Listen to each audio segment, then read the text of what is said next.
Our country, the Philippines, dubbed as one of the fastest growing economies in Asia, has more or less 7,641 islands and has a size of 300,000 square kilometers.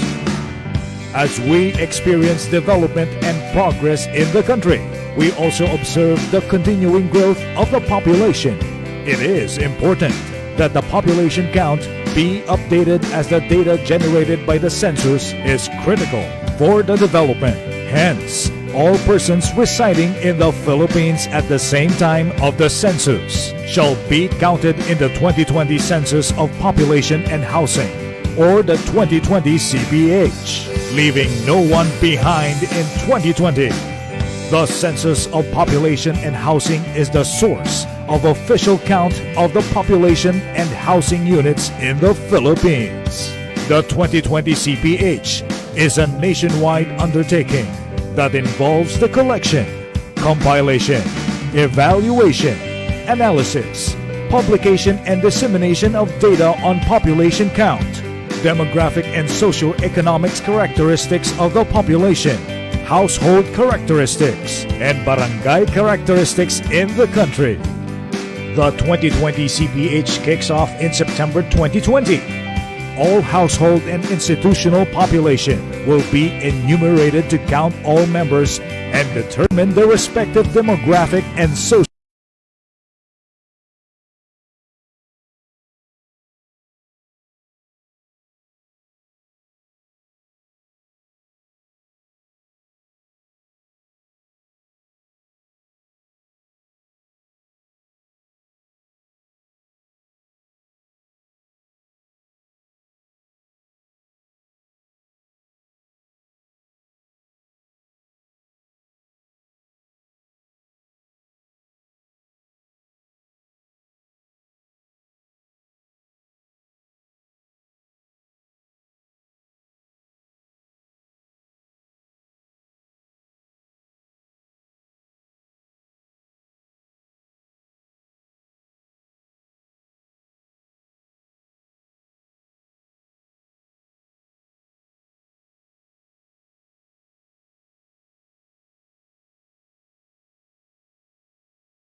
Our country, the Philippines, dubbed as one of the fastest growing economies in Asia, has more or less 7,641 islands and has a size of 300,000 square kilometers.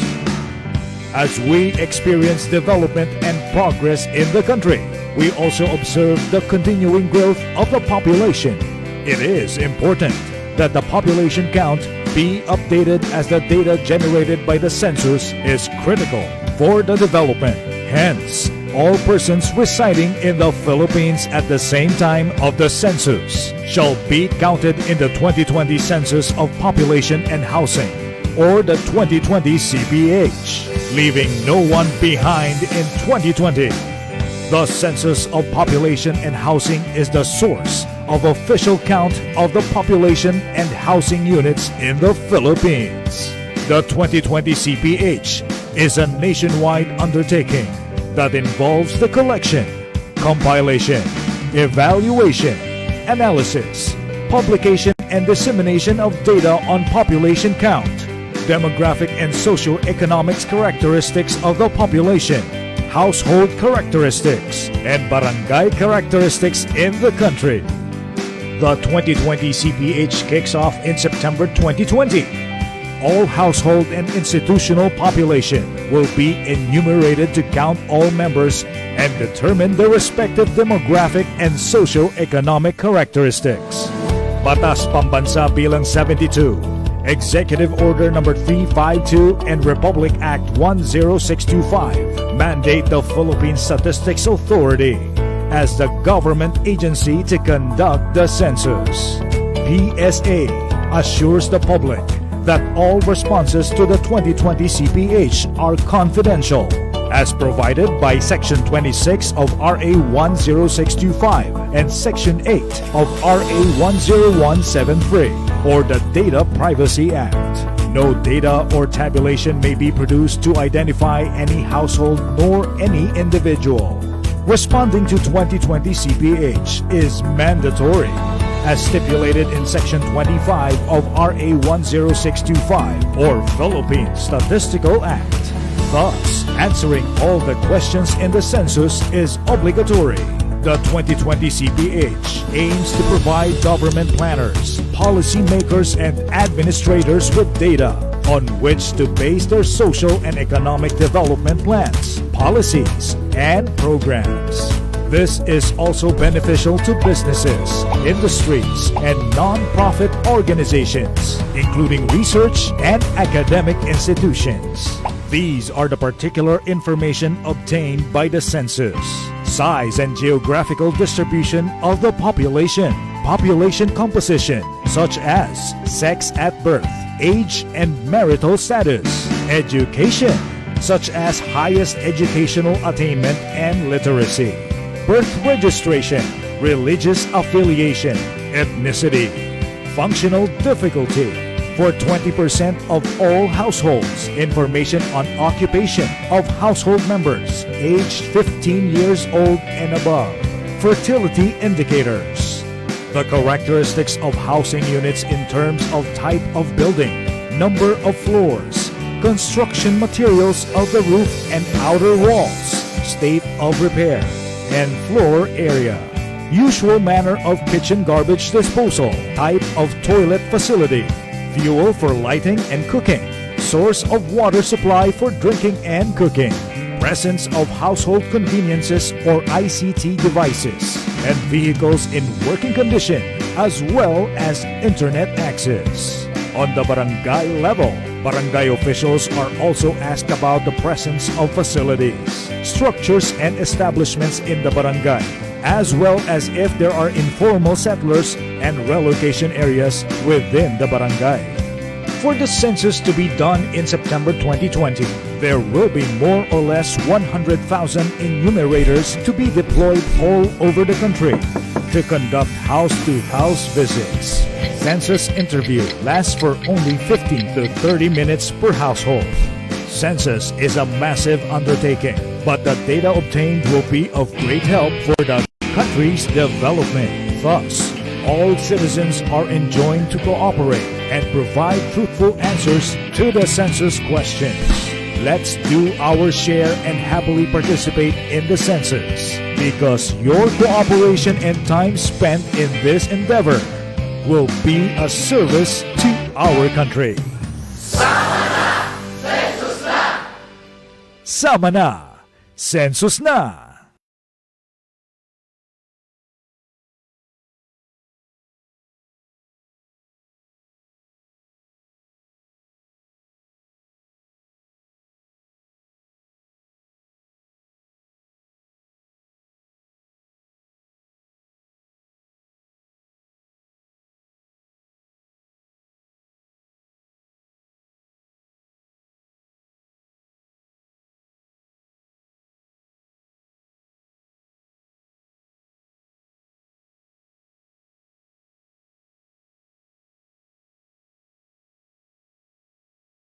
Alam niyo ba na ngayong Setyembre na idaraos ang 2020 Census? Ang pakikiisa ninyo sa proyekto na ito ay napakalaking tulong upang maitala ng tama ang mga mahahalagang impormasyon tungkol sa sambahayan sa Pilipinas. Sa tamang datos ay makakagawa ng naaayong pulisiya, sapat na benepisyo at mahahalagang programa sa ating bansa.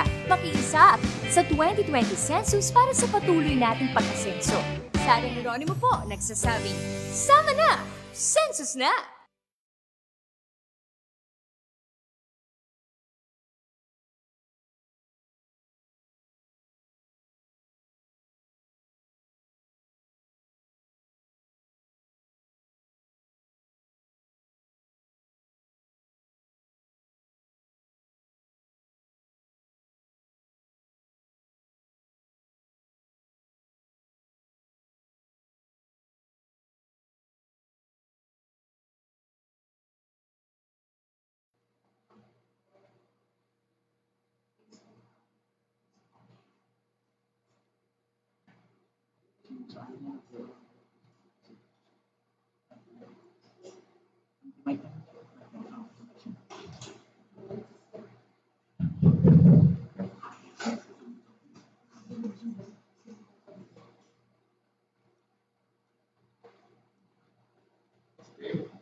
Sa aming kalakay sa mga pagkalaan ng informasyon, sa mga media na aming partners, sa aming pinuno sa Philippine Statistics Authority,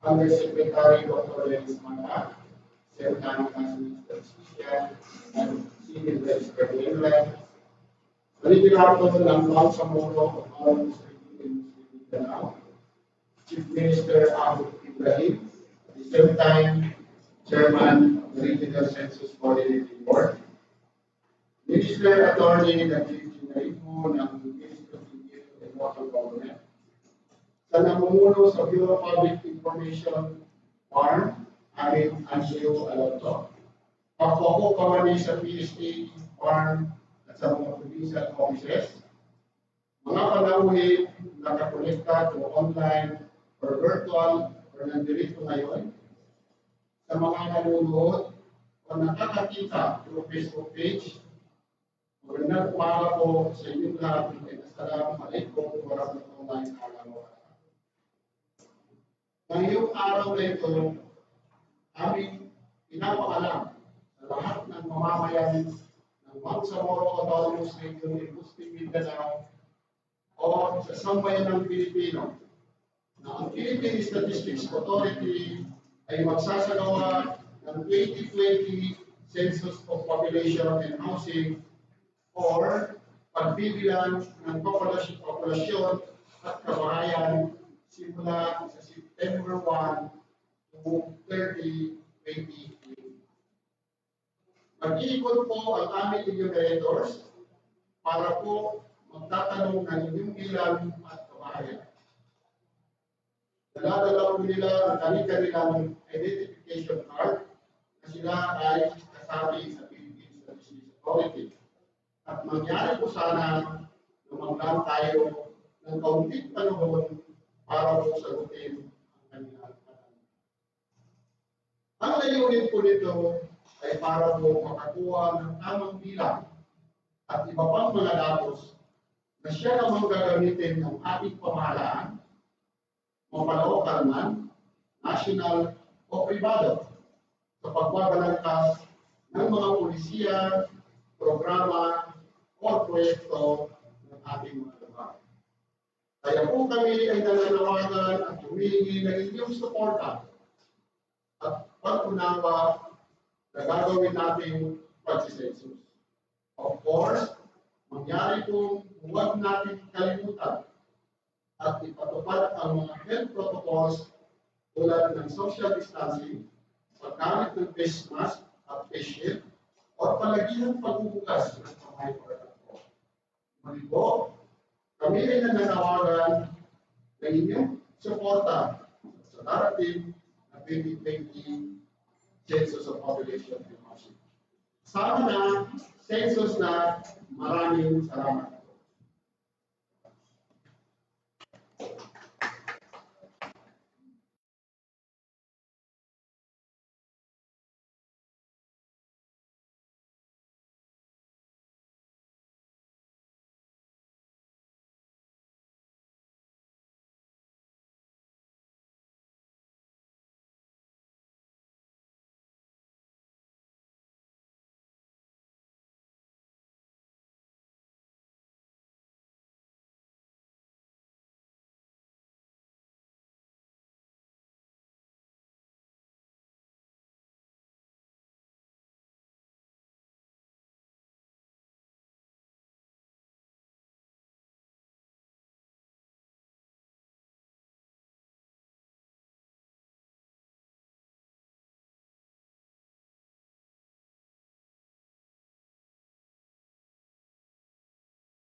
Also be necessary in identifying new political and administrative units.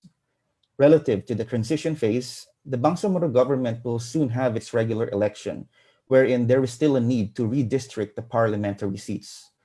Inshallah, these information will be useful for our legislators when the time comes to deliberate on the parliamentary districts. If I also may mention that we are in the age where long-running problems and inefficiencies are being solved through data. We now hear words like data science, analytics, and algorithms. For example, by analyzing patterns such as and basic metrics such as demographics and gender, we can come up with solutions for sustainable employment. But of course, this would only work if we are equipped with the accurate and reliable data that is reflective of our people's needs. Therefore, I do hope that our partners in the media would really help in encouraging the people to participate in this census. As for the Bureau of Public Information in BARM, We are giving our 100% support to the Philippine Statistics Authority in their endeavor.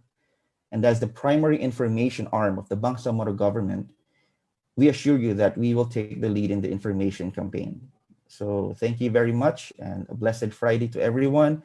Juma Mubarak. Maraming salamat, Sir Andrew. So thank you for spearheading the IEC of this 2020 CPH this is the grand launching rather.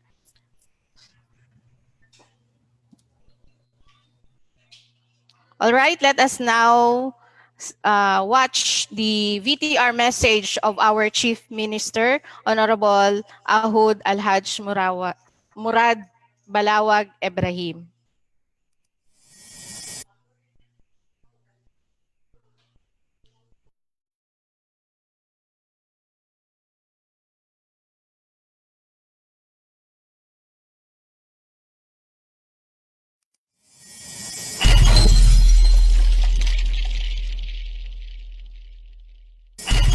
Bismillahirrahmanirrahim. Assalamualaikum warahmatullahi ta'ala wabarakatuh. Bismillahirrahmanirrahim. Sa ngalan ng Bangsamoro Government, amin pong inaanyayahan ang ating mga kababayan na makiisa at suportahan ang 2020 Census of Population and Housing sa pangunguna ng ating mga kasamahan sa Philippine Statistics Authority ng ating mga kasamahan sa pagbabalangkas ng bagong pamahalaang Bangsamoro ay nakita natin ang halaga ng tamang datos, lalong-lalo na sa pagbuo ng mga polisiya at programa ngayong transition period. Liban pa rito ay mas makikita natin ang tunay na itsura ng ating rehiyon at mas mabibigyan tuon natin ang pangangailangan nito at mas mabibigyan at higit sa lahat ang pandemyang kasalukuyang nating hinaharap at higit sa lahat nagpakita ng importansya ng pagkakaroon ng tamang impormasyon patungkol sa lahat ng mga mamamayan, hindi lamang dito sa Bangsamoro, lahat maging sa mamamayan, hindi lamang dito sa makiisa at makilahok sa 2020 CPH at makilahok. Maraming salamat at wassalamualaikum. CPH. Maraming salamat at wassalamualaikum. Sama na! Census na!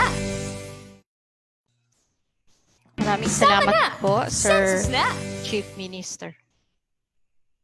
Okay, ulitin natin lang yung tagline ng aming 2020 CPH. Sama na, census na. So, now let us go to the press conference proper. May I give the floor to Ms. Siti Asmalia Cornell to act as the moderator.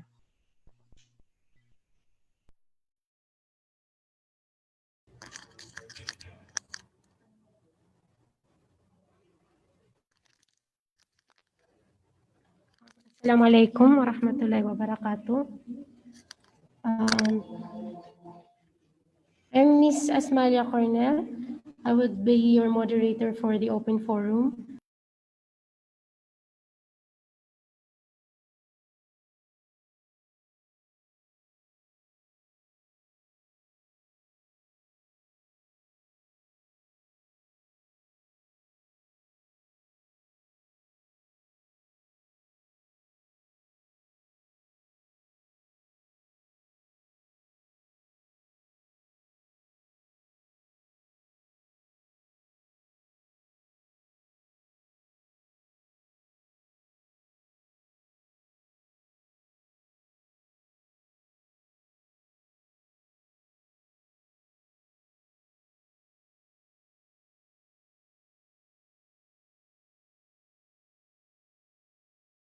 Bangsamoro Development. Any questions po?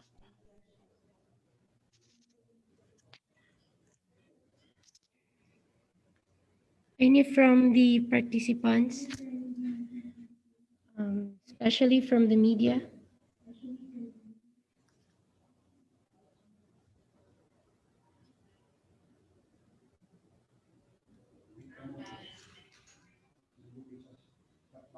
Wala.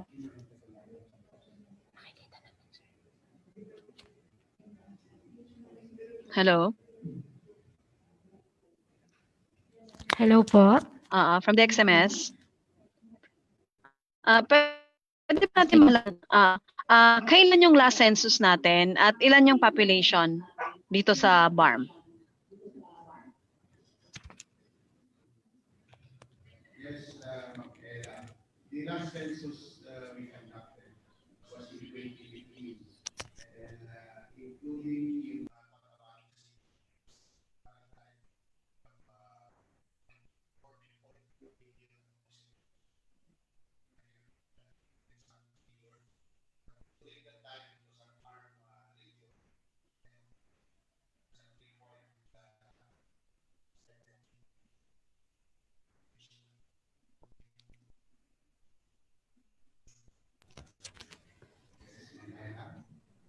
Any further question, Ma'am Ella?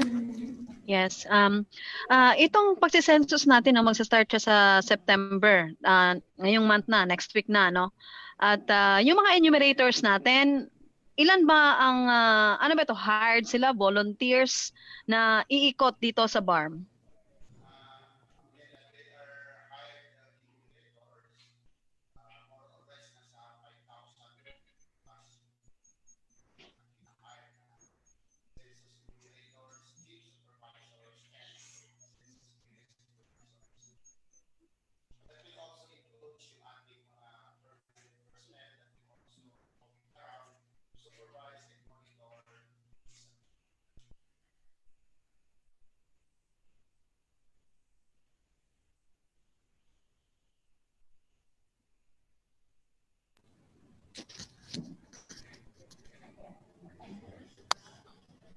Ma'am Ella, Yes.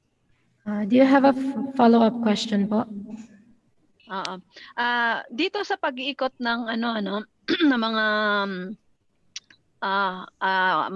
iikot dito sa pagkuha ng mga datos isn't it yung like may mga lugar sa BARM na talagang ang hirap puntahan, like yung mga magulong lugar Oo, paano? Yun, challenge yun sa ating mga enumerators na iikot. Paano natin i-handle yung mga ganong sitwasyon?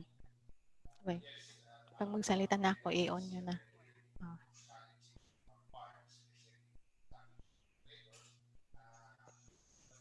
Excuse me po, sir, hindi po masyado marinig sa audio, yung audio ninyo.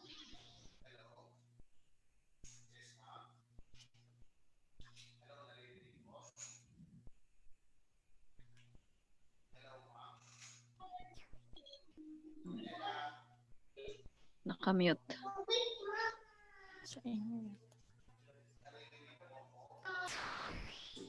Parang background lang yung sound ninyo, sir.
Hello. Hello, ma'am. Much better, sir, much better. Okay, thank you very much for your feedback. Yung tanong ni Ma'am Ella is yung challenges on pag-iikot natin sa areas because some of the areas in BARM really difficult to penetrate. So first thing, the enumerator will go on coordination unang gagawin nila, pupuntahan muna yung mga barangay officials or the barangay chairman para magpaalam na magkakaroon ng census during September or prior to September 1 by August 31. And may mga nilatag din po ang PSA na ibang pamamaraan kung talagang hindi mapenetrate, if makuha yung mga numbers, pwede po natin silang interviewin through phone. And then meron din po kaming kawi na tinatawag, yung computer-assisted wave interview sa internet. Bibigyan lang ng link, then the household will answer that link. In fact, most of the employees now or officials in BARM are having permission, no? Nagbigay na sila ng kanilang mga information to have the link on this CAWI, yung computer-assisted web interview. So yun po yung pamamaraan natin. At least makuha po natin talaga yung exact or yung talagang tamang datos sa ating relihiyon.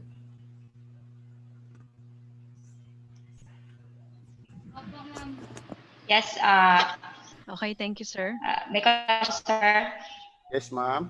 I'm Odessa Cruz from Net25. Pwede pong pakiulit yung number of enumerators na binanggit nyo kanina. And the question would be, ilang percentage po from the previous number ng census sa BARM ang ina-expect ninyo na mag-increase ngayong 2020 census ninyo? Thank you. Yung salamat po, ma'am. Yung about sa enumerators, more or less nasa 5,000 yung imo-mobilize natin ngayon na enumerators from the areas of BARM. Yung sa increase naman, if we go on the trend on the prior censuses, nasa 2% yung annual growth rate ng ating population, 2 to 3% yung kanyang growth. But ito kaya actual ito kasi saka natin malalaman kung ilan yung percentage ba na or annual growth rate ang natamo na ngayon from 2015 up to 2020.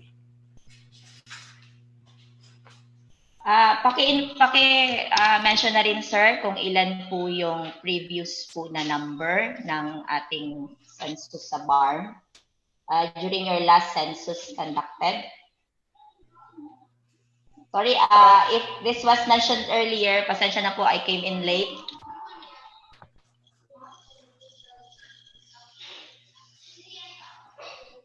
Yung before nung 2015, nasa ARM pa po yung ating region.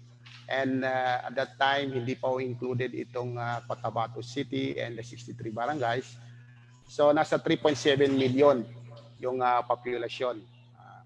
And then yung when we plus the 63 barangays and in North Cotabato and the Cotabato City who opted to join in BARM, nasa 4.2 million plus yung ating population. I cannot recall exactly the numbers on that, but this is in our website in the region.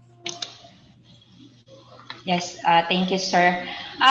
Gusto ko lang din pong itanong, sir, kasi di ba may mga issues ngayon with Cotabato City regarding their parang hindi pa willing ang city government to join the BARM. Parang ganyan ang kanilang issue today. Meron na rin po ba kayong meeting with the city government na matutuloy po itong census within dito sa Cotabato City area, or you will just conduct the census without coordinating or without talking with the city government? In terms of coordination, yes, the one handling the coordination effort in Cotabato City is lodged in PSA Maguindanao under the leadership of Akantula. So siya po ang nagmi-meeting or nakikipag-coordinate sa city government of Cotabato. As to 63 barangays in North Cotabato, the status ngayon is, in terms of counting, nakalodge pa po siya sa North Cotabato, yung counting. But after the count, kung makuha na yung count, reporting lang naman yung pwede natin i-extract yung mga barangays na ito kasi yung barangays naman identified, pwede nating masali na siya sa BARM. Because as according to law, yung BOL law, nasa kwan na po sila ng BARM. But still, the North Cotabato personnel will conduct the census of population in that areas in North Cotabato. So, okay na po tayo with the city government. I mean, nagkakaroon na rin po ng parang may go signal na from their part to conduct this census. Yes, ma'am. This is a nationwide activity, and all LGUs are encouraged to support, regardless of where you belong, na region or entity. Kailangan po natin makuha yung tamang bilang po. Kasi doon po naman sa reporting, hindi naman natin sasabihin, or nasa Cotabato rin po, nasa Cotabato City rin po yung reporting process. Okay, sir. Thank you po. Thank you very much, ma'am. Thank you very much, Ma'am Odessa. For further questions, sa iba nating participants, do you have any inquiries po?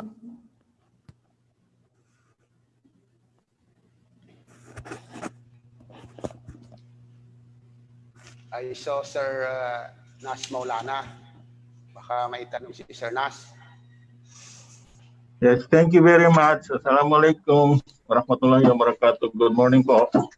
Morning and salam.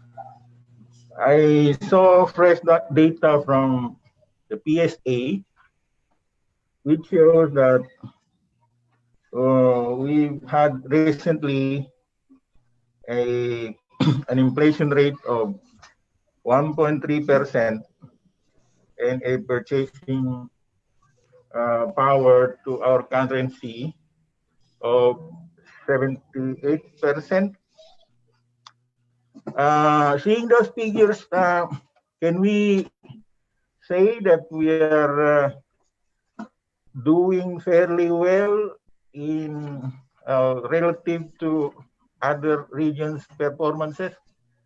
That's my question po. Actually, sir, yes, the figure represents statistics, yung inflation rate. No? In fact, this latest July inflation rate, if I'm not conscious, 2.7 or 2.6% yung kanyang inflation rate.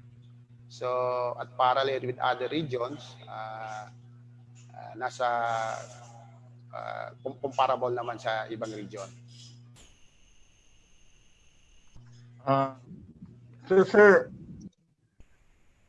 Can we simply say that BARM's economy is doing well? We are only relaying the data. No? Everyone. Based on those data, sir. Based on those data, this means that the inflation rate of BARM is seemingly medyo hindi na mataas among the regions. But maybe this another thing when we goes to economic data. What we are now is on the very coming census of population and housing, which will be on September 1 by next week, Tuesday, after the holiday. Follow-up question, sir, if I may. Yes, sir. Do we expect a lower threshold poverty rate during this time? I cannot answer yet, sir. There is a separate forum on other data. Maybe we will wait that on the report of regional gross regional domestic product coming October. I don't want to preempt the. Okay, sir. Thank you very much. Thank you, sir. Thank you very much, Sir Maulana. Any more questions regarding with our CPH press con?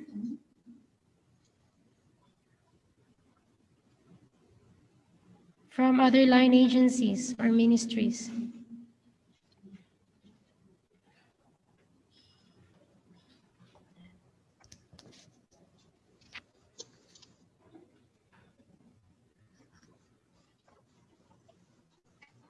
So sa chat box, do we have any raised questions or nag-raise ng hands? We checked the chat box but wala pa pong nagre-raise ng question. Sa Facebook natin, baka may mga tanong. May mga tanong pa dito, open po ba ang hiring ng enumerators? Pasensya na po, close na po, and ongoing na po ngayon yung last level of trainings sa municipality level. So by tomorrow, matatapos na po yung last batch ng training.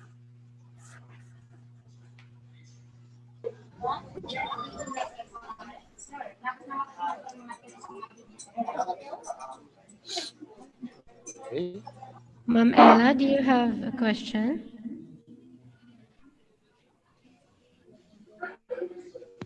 Wala pa. Wait lang. Okay.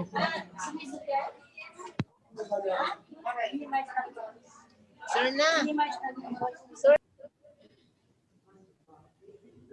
Ms. Rafi Latif, do you have questions? Wala po, sir. Okay, thank you. I think Ma'am Ella has a following question po. Okay, Ma'am Ella, meron ka pang follow-up? Wala pa po, sir. Wait lang. How about po sa ating... You can text your questions to me and I will answer it to you, Ma'am Ella.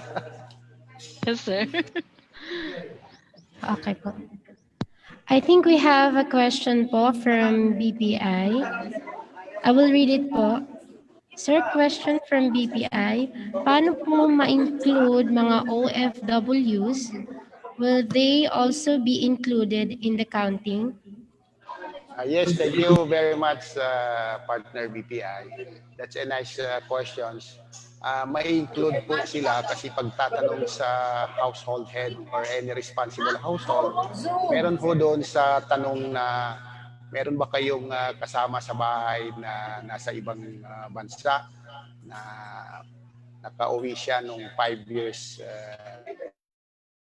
ago. No? Pero kung more than 5 years na siya na nakaalis, hindi na siya nakabalik, hindi na po siya included sa ating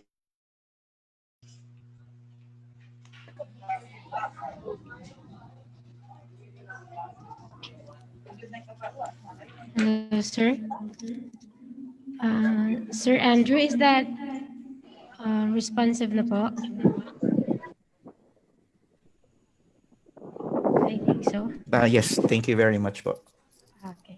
Thank you very much, Sir Andrew. Any more questions?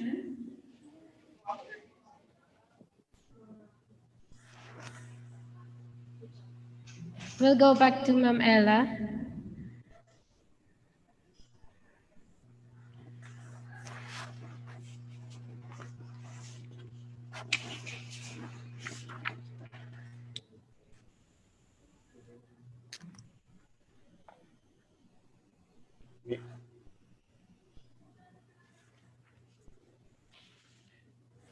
Wala nang tanong?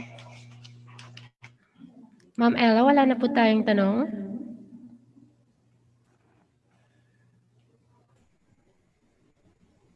Okay. I think there's no more questions. So if meron po pa tayong tanong, you are free to email po and we will respond po. So this open forum is now officially closed. I will turn it over to the MC, Ma'am Melanie. Thank you.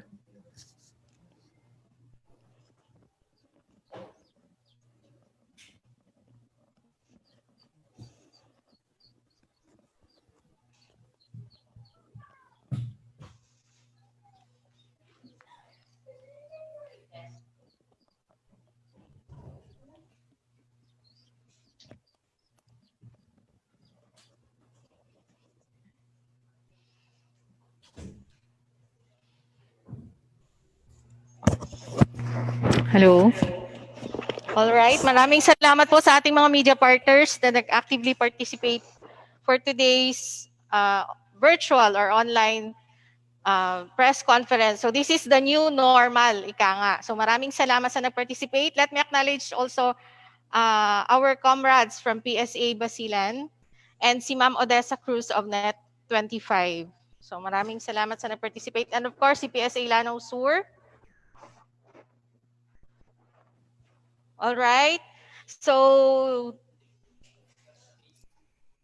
okay. Meron yatang question from Facebook.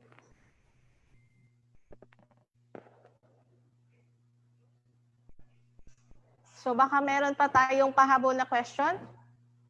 Habang may time pa po. Mel? Hello? Ma'am Melanie? Yes po, acknowledge. Question, no? But a suggestion, because as you know, the BPI has a regular weekly radio program every Saturday. So Yes, sir.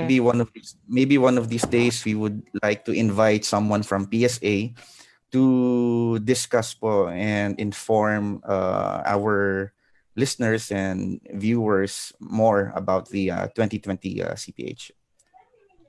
Yes po, sir, of course. Thank you. So just send the schedule for our agency and we will glad to be your guest, sir, in your radio program.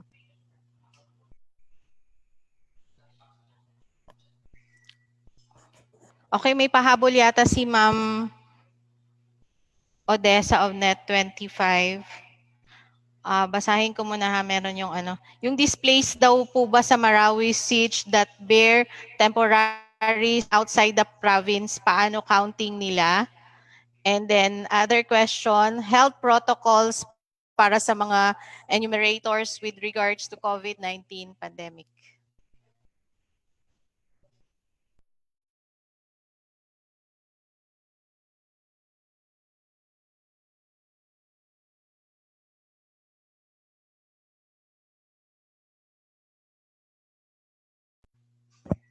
Hello.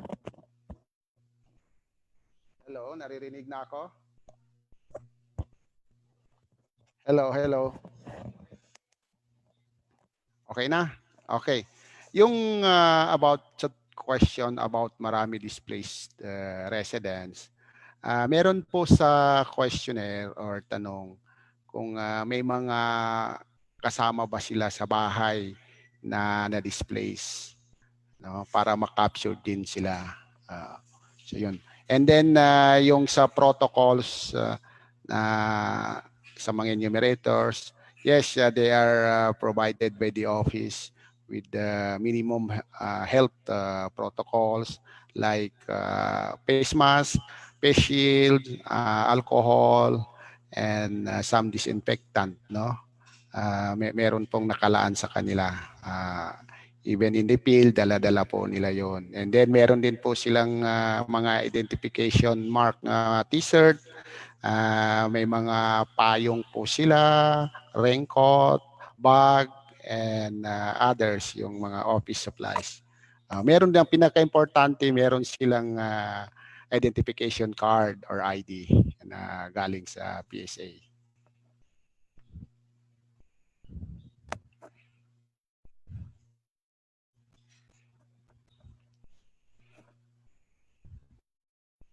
Yes, meron pa. I think you already closed Anyway, siguro in the BPI, pwede rin magtanong doon, no? If ever na we have a slot on their time sa Bureau of Public Information.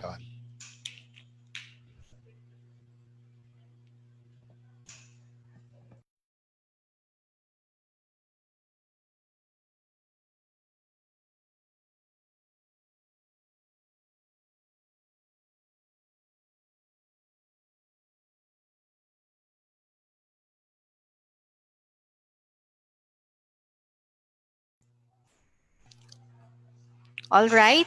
So I think wala na pong pahabol na question. So the Bureau of Public Information, mag-guest po si PSA sa kanilang radio program. And ating partners from media, if may further question pa po kayo, pwede nyo po kami ma-reach out through our Facebook page. Send email and our landline numbers and our personal mobile numbers. Pwede nyo po kaming ma-reach through that. So this has been the virtual press conference of the 2020 Census of Population and Housing. So let us now hear the closing statement to be given by the Chief of the Statistical Operation and Coordination Division, Mr. Mamur Sarail. Sir?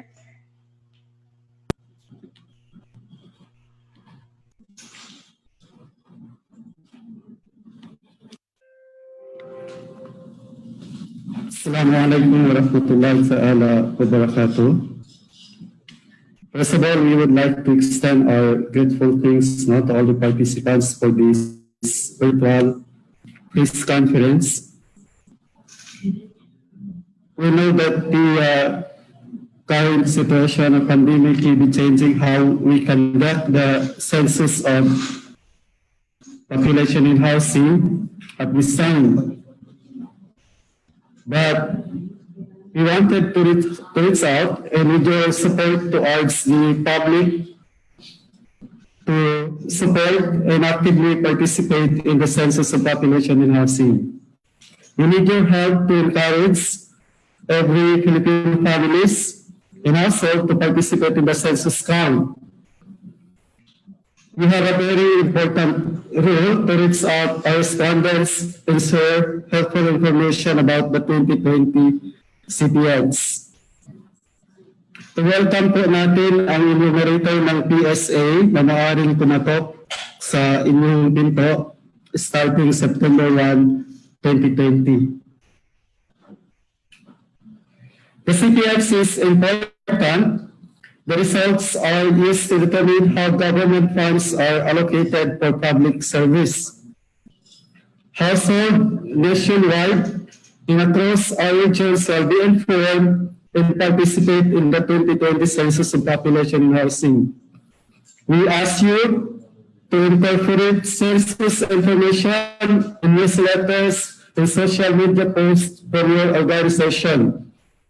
Have your own radio broadcast, TV channel features census information in the importance of completing the 2020 CPX and the impact it has on the community.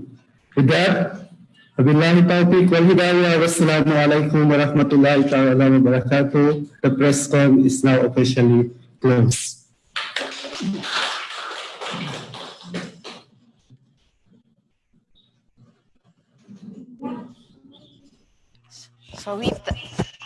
So with that, we ask every Bangsamoro people to let our enumerators come to your houses and be counted. So gawin po natin yung part natin bilang Bangsamoro people para matulungan ang ating gobyerno. So maraming salamat po muli sa lahat na nag-participate, our media partners, our partners from PSA, our colleagues, partners from BPI, MILG, and all others. So, wassalamualaikum warahmatullahi ta'ala wabarakatuh.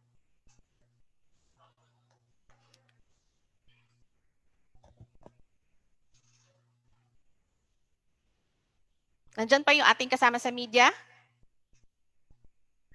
Hello? Ma'am Odessa, Sir Ruela, Sir Nas? Yes po. Okay. Pwedeng mag-request po ng inyong mga video para sama-sama tayo, sabay-sabay tayo pala doon yung tagline. Bapanas, are you still there? Nash Maulana? Wala na. Sir BPI, Sir Andrew. So kung sino lang po yung online, Sir Masil of Tawi-Tawi. Ma'am Ella. Ma'am Ella, are you still there? Yes. El, pa-on ng iyong video. Ayun na rin. Sige, picture muna tayo, tapos yung tagline namin ha, please.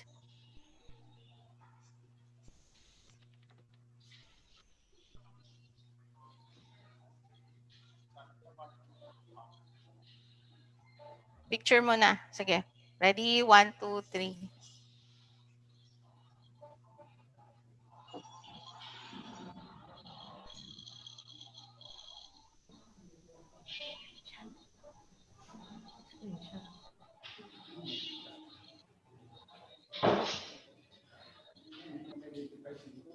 So sa aming media partners, tulungan niyo po kami ma-encourage yung ating mga kababayan na mag-participate para sa 2020 CPH. So okay na, sabay na tayo doon sa tagline. Sama na, census na. Sige, 1, 2, 3. Sama na, census Sama na, census na. Okay. Sige, go. Ready? 1, 2, 3. Sama na. Sama na. Census na. Census na. Alright. Maraming salamat po sa inyong lahat. Salamat. Thank you.